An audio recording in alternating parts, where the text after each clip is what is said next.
Bismillahirrahmanirrahim. Assalamualaikum warahmatullahi wabarakatuh. Innal hamdalillah nahmaduhu wa nasta'inuhu wa nastaghfiruhu wa na'udzu billahi min shururi anfusina wa min sayyiati a'malina. May yahdihillahu fala mudhillalah wa may yudlil fala hadiyalah. Asyhadu an la ilaha illallah wahdahu la syarikalah wa asyhadu anna Muhammadan abduhu wa rasul. Allahumma salli wa sallim wa barik ala Muhammad wa ala alihi wa ashabihi ajma'in. Alhamdulillah, dengan ridho, rahmat, kesempatan, kesehatan, taufik dan hidayahnya sehingga pada siang hari ini kita berkemampuan berkumpul di Masjid Fathahillah Blok B Tanah Abang untuk membangun kerinduan dan kecintaan kita kepada Allah melalui salat duhur berjamaah. Semoga salat duhur kita hari ini menjadi salat duhur yang tersempurna, terbaik, dan dicatat oleh seluruh malaikat Allah menjadi amalia terbaik kelak nanti di hadapan Allah Subhanahu wa taala. Salam teriring salawat kepada baginda Rasul Muhammad sallallahu alaihi wasallam, keluarganya, sahabatnya, tabi'in, dan pada akhirnya sampai pada kita semua. Hadirin yang dirahmati oleh Allah Subhanahu wa taala, teman-teman dari Timur Tengah, Eropa, Amerika, negara tetangga di Asia, di Afrika, semua berharap kepada bangsa Indonesia bahwa suatu saat nanti akan ada kebangkitan Islam dari tanah air Indonesia. Variabel yang mereka harapkan itu karena di Indonesia adalah umat Islam terbesar di dunia. 275 juta. Masjid terbanyak di dunia juga ada di Indonesia. Menurut Dewan Masjid yang sudah tercatat 800.000 lebih. Pondok pesantren terbanyak di dunia juga ada di Indonesia. 32.000. Itu yang sudah tercatat. Majelis taklim terbanyak di dunia juga ada di Indonesia. 12.000. Ormas Islam terbanyak di dunia juga ada di Indonesia. Tiap tahun orang pergi umroh, tercatat data haji di Mekah yang terbanyak adalah juga umat Islam Indonesia. Data haji juga yang terbesar datang ke Mekah musim haji adalah umat Islam Indonesia.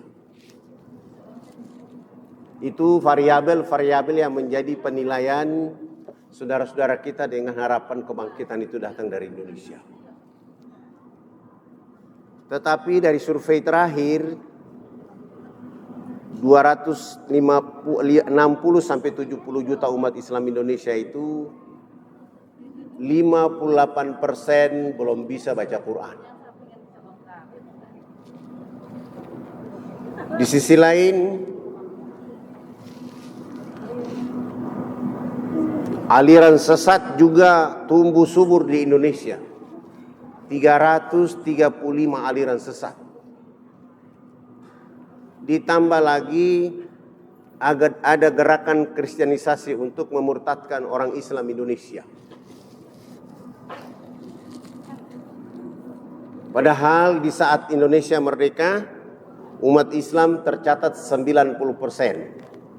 Hari ini setelah 77 tahun Indonesia merdeka menuju 78 tahun Indonesia merdeka, umat Islam turun jadi 87,7%. Nanti lagi umat Islam akan turun jadi 40 sampai 35%. Itu kalau dihitung penduduk asing yang sedang masuk di Indonesia dalam keadaan gelap tanpa surat resmi. Ada di wilayah-wilayah Indonesia Timur, sebagian Indonesia Barat, mereka juga akan punya KTP dan tercatat menjadi penduduk Indonesia, dan itu akan menurunkan jumlah penduduk umat Islam Indonesia. Sementara umat Islam Indonesia diam-diam saja. Di sisi lain, dalam dunia perbankan, sejak bank berdiri di Republik Indonesia tidak pernah berpihak sepun kepada umat Islam Indonesia. Sehingga ekonomi Indonesia tidak lagi diprakarsai oleh pribumi atau umat Islam Indonesia, tapi orang-orang yang berlabel warga negara asing. Warga negara Indonesia keturunan asing. Hukum juga tidak adil dan merata di Republik ini. Bapak Ibu yang dirahmati oleh Allah Subhanahu wa taala, kenapa hal itu terjadi? Analisa cuma satu. Umat Islam Indonesia hari ini sedang bercerai-berai. Terjadi kotak-kotakan. Dan hampir umat Islam Indonesia tidak punya jati diri untuk berpihak kepada kebenaran, justru tenggelam dalam kebatilan dan memupuk kebatilan di Republik yang kita cintai. Kiai, ulama, ormas, tapi yang terjadi adalah saling cakar-cakaran. Sementara di ujung-ujung kampung dakwah tidak ada. Di pelosok perbatasan juga dai tidak ada. Ini kira-kira salah siapa? Jawabannya salah kita semua. Karena kita tidak punya visi misi seperti yang dimiliki oleh Rasulullah Muhammad SAW. Dalam surat 9 ayat 128. Rasul Shallallahu Alaihi Wasallam membangun dakwah itu dengan satu visi, mengantar manusia bahagia dan selamat hanya bersama Allah Subhanahu Wa Taala.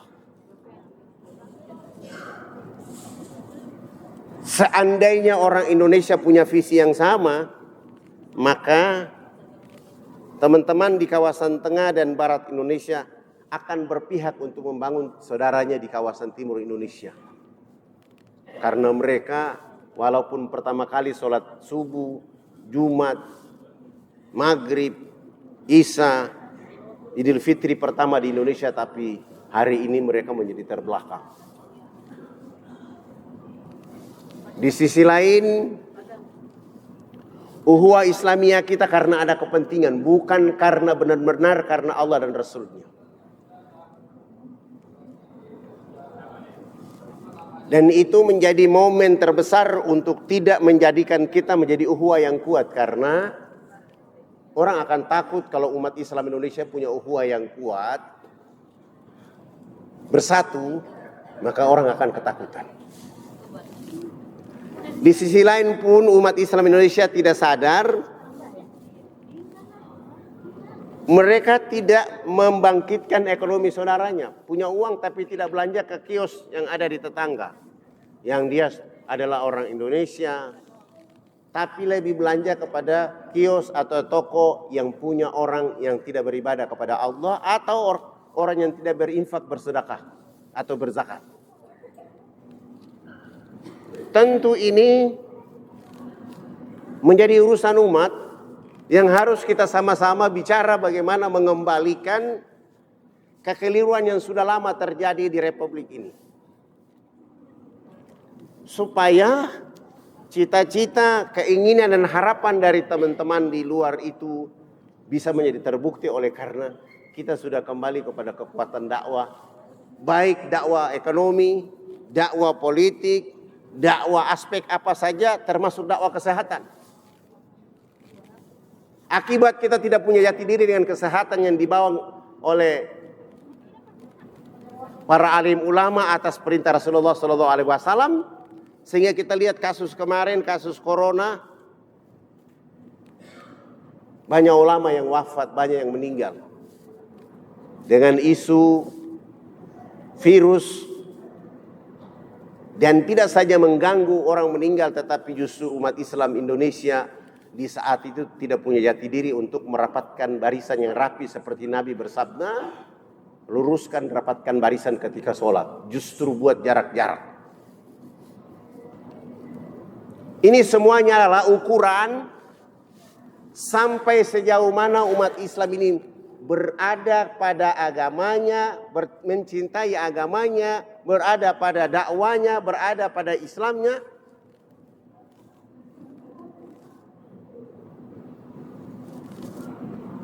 Kita ini kan sudah punya pengalaman. Nabi setiap berdiri sholat, luruskan, rapatkan saf. Sufufakum, berdiri rapatkan saf. Tiba-tiba ada penyakit, seakan-akan di masjid rumah Allah yang penuh perlindungan, penuh rahmat, penuh keberkahan dari Allah, dijadikan menjadi tempat untuk orang tidak boleh sholat berjamaah. Dan itu kita lakukan kurang lebih ada 2 tahun.